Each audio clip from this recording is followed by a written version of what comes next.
श्री सच्चिदानंद सद्गुरु साईनाथ महाराज की जय। सद्गुरु श्री साईनाथ निसरद बाबूजी की జై. రమణ పెరియ పురాణము శాంతమ్మాళ్. ఇప్పుడు మనం శాంతమ్మాళ్ గురించి చెప్పుకుందాము. నాకు ఆవిడతో సన్నిహితంగా మెలిగే అవకాశం కలిగింది. కానీ అప్పటికి ఆమె గొప్పదనం గురించి నాకు తెలియదు. ఆమె తోటి సత్సంగం దొరకటం నా మహద్భాగ్యమని ఇప్పుడు నేను గుర్తించాను.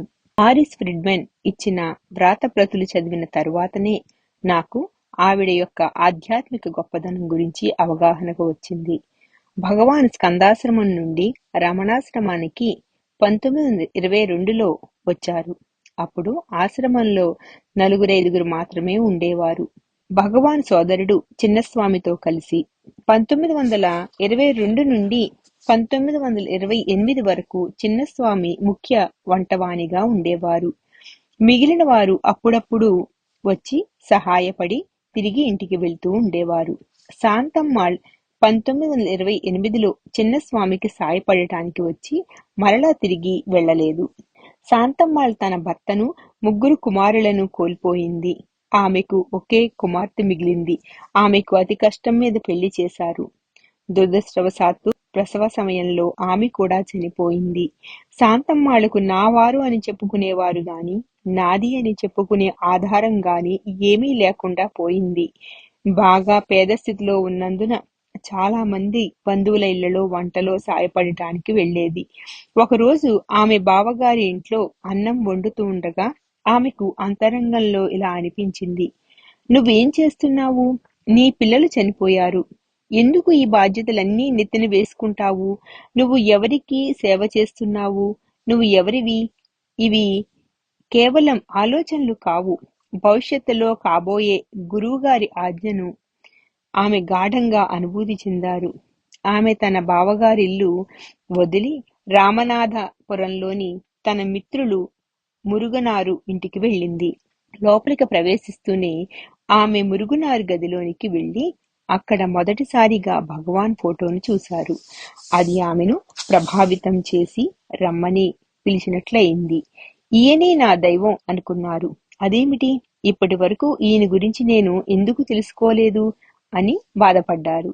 ఆమెకు అరుణాచలం వెళ్లాలనే కోరిక కలిగింది. కానీ పాపం ఆమె వద్ద ప్రయాణ ఖర్చులకు ధనం లేదు. అదృష్టవశాత్తు 1927లో రామనాథపురం నుండి కొంతమంది కలిసి కార్తీక దీపోత్సవానికి అరుణాచలం వెళ్తున్నారు.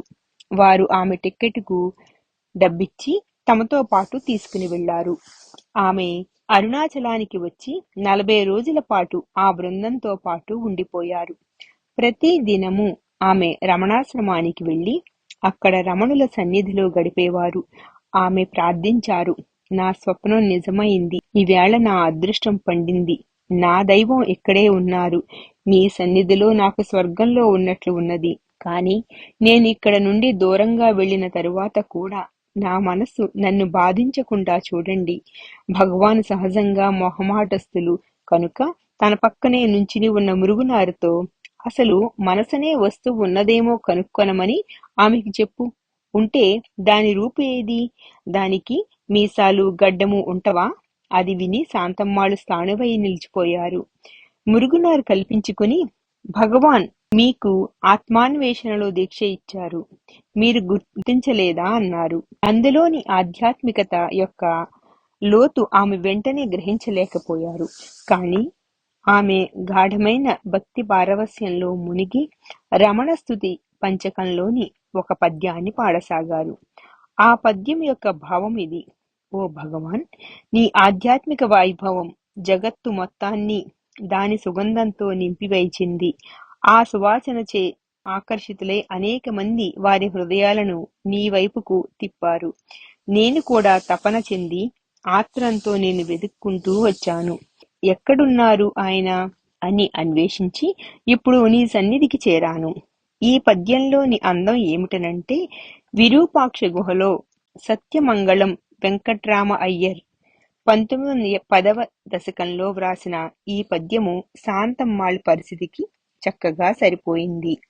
ఇది ఆమెకొక్కరికే కాదు, మనలో ప్రతి ఒక్కరికి కూడా వర్తిస్తుంది. ఈ ప్రస్తుతం అనబడే దానిలో మనకు భగవానుతో అనుసంధానమై ఉండటానికి అవకాశం ఉన్నది. మనలో ఉన్న మౌనంగా కాక, హృదయ స్ఫురణగా కాక ఆయన ప్రత్యేకంగా లేరు. ఆమె భగవాన్ వద్ద సెలవు తీసుకొనడానికి వెళ్ళినప్పుడు భగవాన్ బోధల సారాన్ని కలిగియున్న ఉపదేశ సారము అనే 30 పద్యములు గల పుస్తకము రేపు వస్తున్నది. మీరు ఇంకొక రోజు ఉన్నట్లయితే నేను ఆ పుస్తకాన్ని మీకిస్తాను అన్నారు. ఆవిడ మరొక దినము ఉండి ఉపదేశ సారము అనే పుస్తకము యొక్క కాపీని భగవాన్ నుండి తీసుకున్నారు. వెళ్ళిపోయే సమయంలో శాంతమ్మాళ్ళు బాగా దుఃఖించారు. భగవాన్ ఆమెను, ఏడవవద్దు, మీరు అరుణాచలాన్ని వీడుటలేదు, వెళ్ళి త్వరలో తిరిగి రండి అన్నారు. దురదృష్టవశాత్తు ఏడాది వరకు ఆమె తిరిగి రాలేకపోయారు. ఆమె లేనప్పుడు భగవాన్ జయంతి ఏర్పాట్లు జరిగిపోతున్నవి.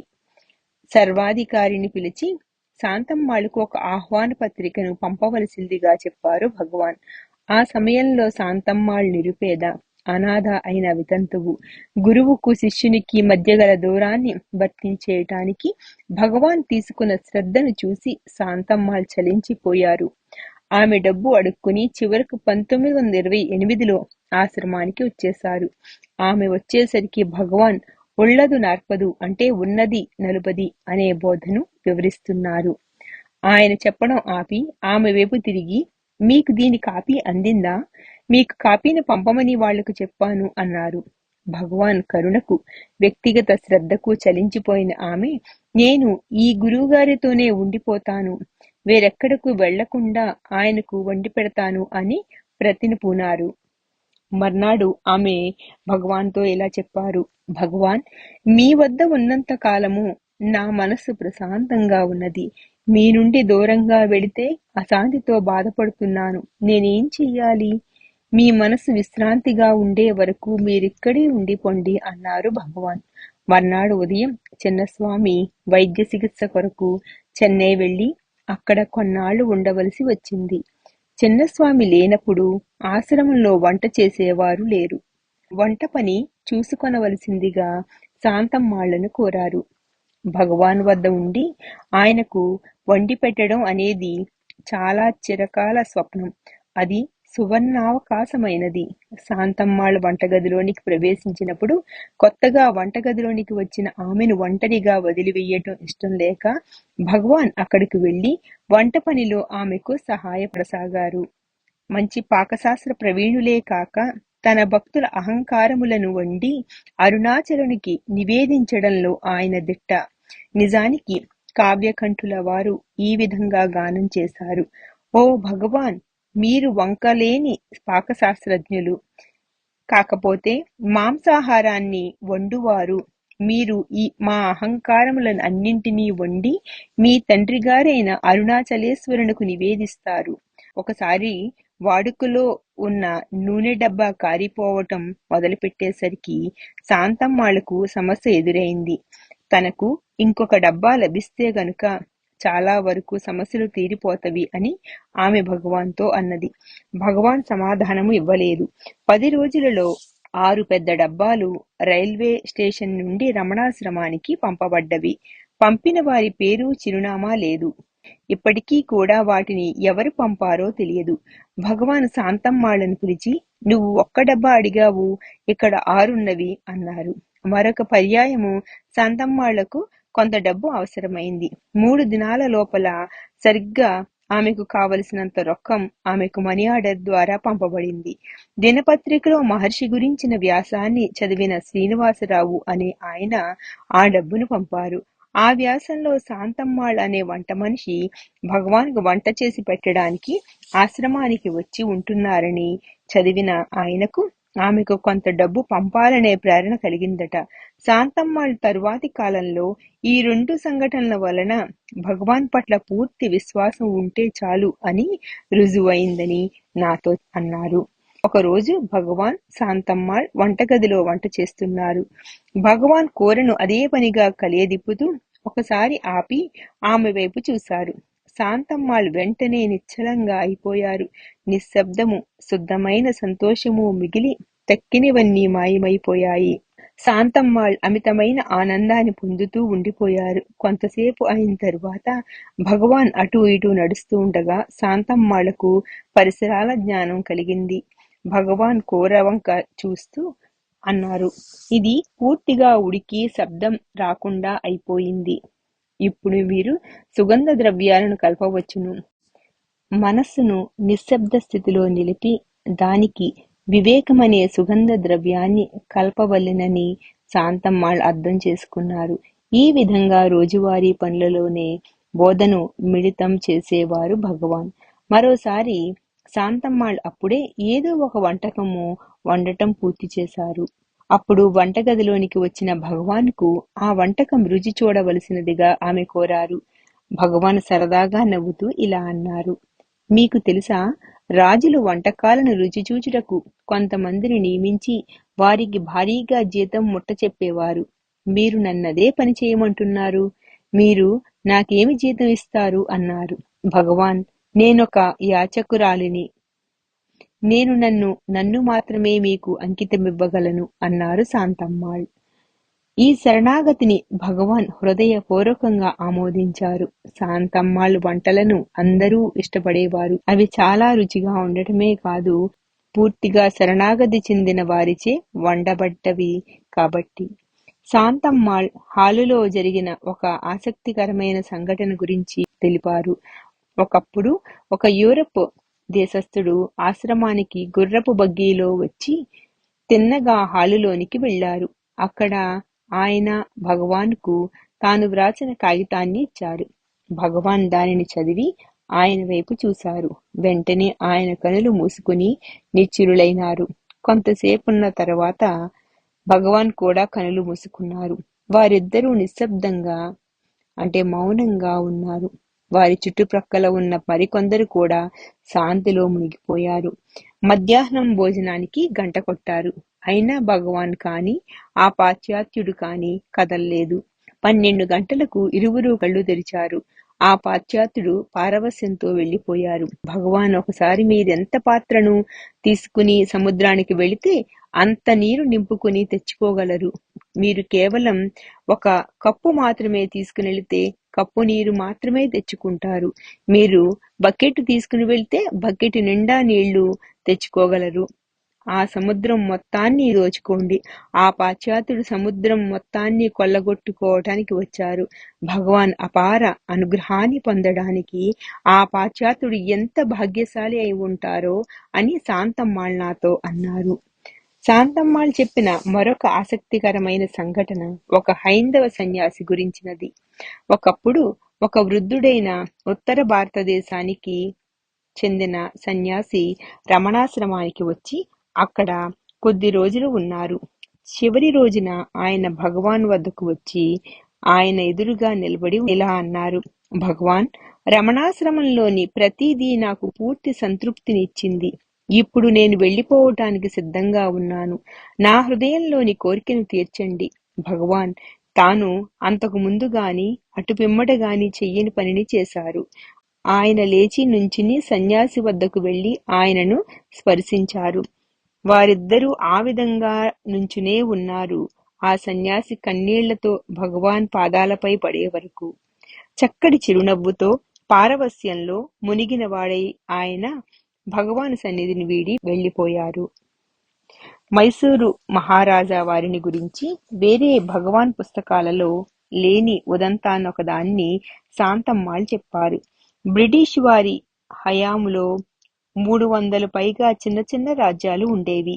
భారతదేశంలో ప్రతి రాజ్యానికి ఒక రాజు, ఒక రాణి, కోట, సైన్యము ఉండేవి. ఈ రాజ్యాలలో పెద్దవి హైదరాబాదు, మైసూరు రాజ్యాలు. మైసూరు మహారాజు పండితుడు, కళలను, సంస్కృతిని పోషించేవారు.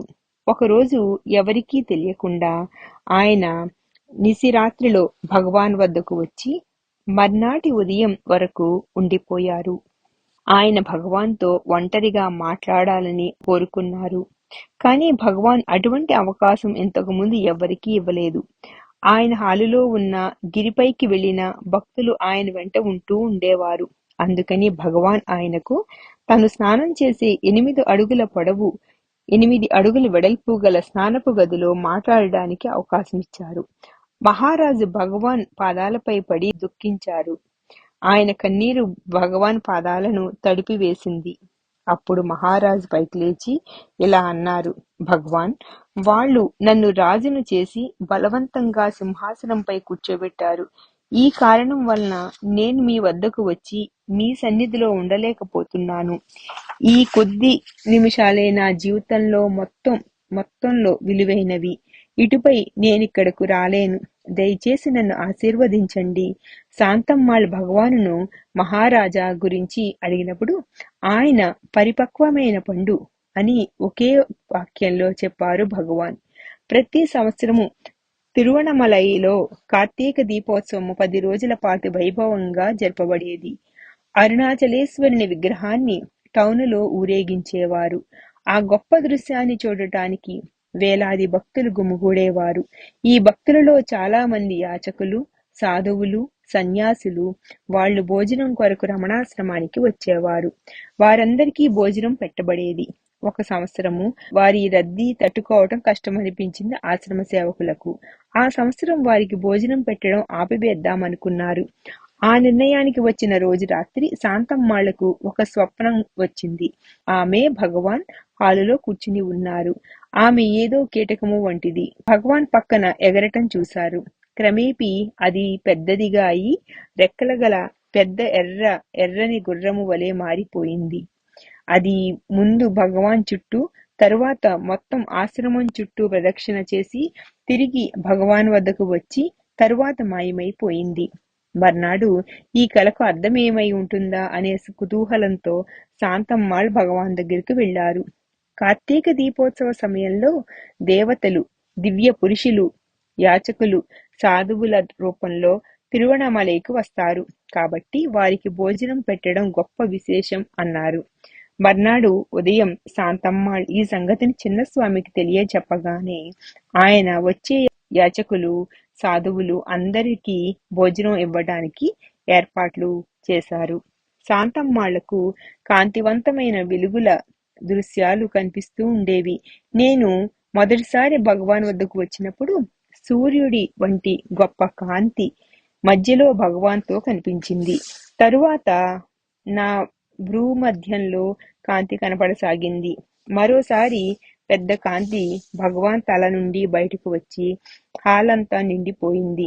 ఆ కాంతిలో భగవాన్తో సహా అంతా మాయమైపోయింది. నేను అనే భావం మాత్రం ఒక కాంతితో నిండిన శూన్యము వలె ఉండిపోయింది. నేనీ విషయాన్ని భగవాన్కి చెప్పినప్పుడు అటువంటి దృశ్యాలు కనిపిస్తుంటవని భగవాన్ చెప్పారు. తాను ఎలా కనిపిస్తారో తెలుసుకొనుటకు ఎవరైనా అద్దంలో చూసుకోవాలి. కానీ ఆ వ్యక్తి ఆ ప్రతిబింబమే తానుగా భావించరాదు. జ్ఞానేంద్రియాలతోటి, మనస్సుతోటి గ్రహింపబడేది ఎన్నటికీ సత్యం కాదు. ఈ దృశ్యాలన్నీ మనసు కల్పించే భ్రమలే. ఎవరైనా వాటిని నమ్మితే వారి ఆధ్యాత్మిక ప్రగతి ఆగిపోతుంది. ఎవరికి ఈ దృశ్యాలు కనిపిస్తాయో విచారణ జరుపు. ఎవరైతే సాక్షిగా చూస్తున్నారో తెలుసుకో. ఏ ఆలోచనలు లేని శుద్ధమైన ఎరుకలో నిలిచి ఆ స్థితి నుండి చలించకు అని భగవాన్ అన్నారు. ఒకప్పుడు ఉత్తర భారతదేశపు కొస నుండి ఒక వ్యక్తి ఆశ్రమానికి వచ్చి కొన్ని వారాల పాటు ఉండిపోయారు. ఆయన వెళ్లబోయే రోజున ఆయన భగవాన్ ఎదురుగా నిలిచిని ఉన్నారు. అప్పుడు ఆయన ఇలా అన్నారు: భగవాన్, నేను వెళ్ళిపోతున్నాను. తిరిగి ఎప్పుడు వస్తానో తెలియదు. నిరంతరము మీ సన్నిధిలో ఉండగలిగే అంత భాగ్యము నాకు లేదు. దూర ప్రాంతంలో ఉన్న పాపి అయిన నన్ను గురించి ఆలోచించకుండా మీరు నాకెలా సహాయపడగలరు? అందువల్ల నాకు మీ మనసులో చోటివ్వమని మిమ్మల్ని ప్రార్థిస్తున్నాను. భగవాన్ ఇలా సమాధానమిచ్చారు: జ్ఞానికి మనసు ఉండదు. మనసు లేని వారు గుర్తుంచుకొనుట గాని ఆలోచించుట గాని ఎలా చేయగలరు? నేను ఈ విశ్వాన్ని పాలించే అంటే ఈశ్వరునకు, ప్రభువునకు మీ ప్రార్థనను అందజేస్తాను. అది ఆయన పరిధిలోనిది. ఆ భక్తుడు వెళ్లిపోయిన పిమ్మట భగవాన్ మా వైపు చూచి ఇలా అన్నారు: ఒక జ్ఞాని చుట్టూ చేరిన భక్తులపై ప్రత్యేకమైన శ్రద్ధ ఉంటుందని జనము భావిస్తారు. ఒక గురువు కనుక పక్షపాతము చూపిస్తే అతడు జ్ఞాని ఎలా అవుతారు? తనపై శ్రద్ధ చూపించి తనకు సేవ చేసే వారిని చూచి ఉబ్బిపోవటానికి అతనంత మూర్ఖుడా? దూరము అనేది లెక్కలోనికి వస్తుందా? తనను తాను సమర్పించుకుని అహంకారాన్ని శాశ్వతంగా వదిలివేసిన వానిని చూసి గురువు సంతోషపడతారు. అటువంటి వ్యక్తి ఎక్కడ ఉన్నా అతని పట్ల శ్రద్ధ వహిస్తారు. అతడు ప్రార్థన చేయనవసరం లేదు. దైవము అతడు కోరకుండానే అతనిని రక్షిస్తారు. అప్పుడు భగవాన్ ఒక ఉదాహరణనిచ్చారు. కప్ప ఎప్పుడు కమలం యొక్క కాడను అంటిపెట్టుకుని దానికి సమీపంలో ఉన్నప్పటికీ తేనెటీగ దానిలోని మకరందాన్ని గ్రహించి వెళ్ళిపోతుంది. అవి దూరం నుండి వస్తాయి, తేనెను గ్రహిస్తాయి, ఎగిరిపోతాయి. అవి నిజంగా ధన్యజీవులు. ఒకసారి దక్షిణాది నుండి ఇద్దరు స్త్రీలు భగవాన్ వద్దకు వచ్చారు. వారిలో ఒకరు గురువు వలె, రెండవ వారు శిష్యుని వలె నటించసాగారు. వారు హాలులోనికి రాగానే ఒక స్త్రీ ఒక పెద్ద ఆసనాన్ని తన గురువు కొరకు పరచి ఆమెను దానిపై కూర్చుండబెట్టారు. భగవాన్ కు నమస్కరించి వచ్చి తన గురువు ఎదురుగా కూర్చున్నారు. తిరిగి భగవాన్ వద్దకు వెళ్లి మోక్షమును పొందుటకు ముక్తి మార్గాన్ని బోధించమని కోరారు. భగవాన్ మౌనంగా ఉన్నారు. అప్పటికి సాయంకాలము అవవస్తున్నది. ఆ రాత్రికి రైలులో తాము వెళ్లిపోవలను కనుక ఆమె బాధపడ్డారు. స్వామి, మాకు బోధించండి, ఆలస్యం అయిపోతున్నది అని ఆమె ప్రాధేయపడసాగారు. కొంతసేపటి తరువాత ఆమె మరలా భగవాన్కు గుర్తు చేసింది. చివరకు ఉద్రేకము చెంది ఆమె అడిగారు, స్వామి, మాకేమైనా చెప్పండి. అందరూ అజ్ఞానాన్ని గురించి మాట్లాడతారు. అజ్ఞానం అంటే ఏమిటి? దయచేసి దానిని మాకు వివరించండి అన్నారు. భగవాన్ మురుగునార్ వైపు తిరిగి కరుణతో ఇలా అన్నారు. ఎవరు అజ్ఞానులు అని అంతరంగంలో విచారణ జరపమనండి ఆమెను.